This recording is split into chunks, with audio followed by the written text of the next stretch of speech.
Doctor साहेब बोला.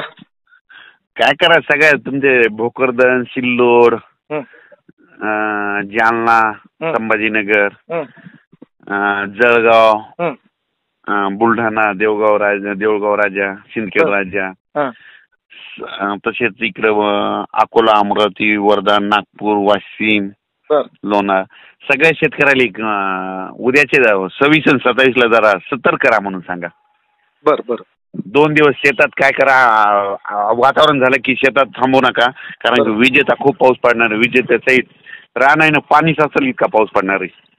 म्हणजे उद्या आणि परवा उद्या 26, 27 26, 27 विजेचा, पाण्याचा आणि गारांचा संभाव्य धोका असू शकतो. बरोबर आहे? नाही असू शकतो, नाही येणारच आहे, कन्फर्म आहे. कन्फर्म आहे का?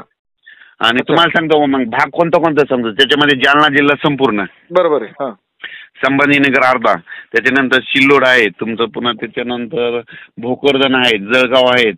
जळगावमध्ये टोटल तिकडे संपूर्ण भागच आहे. हं, त्याच्यानंतर सिंदखेड राजा आहेत, म्हणजे आजूबाजूचे मावरा आहे, म्हणजे सगळेच आहे तुमच्या इकडले सगळे खाली. इकडे जसं ना इथून तुमच्यापासून म्हणजे इकडं खाली नागपूर पर्यंत हा,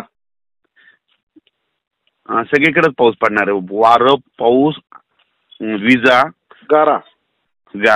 बर चालेल. 26, 27, 28 3 दिवस जरा सतर्क करा म्हणा. शेतात जास्त थांबू नका, झाडाखाली थांबू नका. आणि विजेपासून स्वतःचं संरक्षण करा. जनावरांची विशेष काळजी घ्या. जनावर ह्या 2-4 दिवस घरीच बांधा. बरोबर आहे, बरोबर. हो चालेल. हे तातडीचा मेसेज द्या तुम्ही, कारण की ना लोक वाटते खूप लगेच साहेब. धन्यवाद साहेब. हो ओके.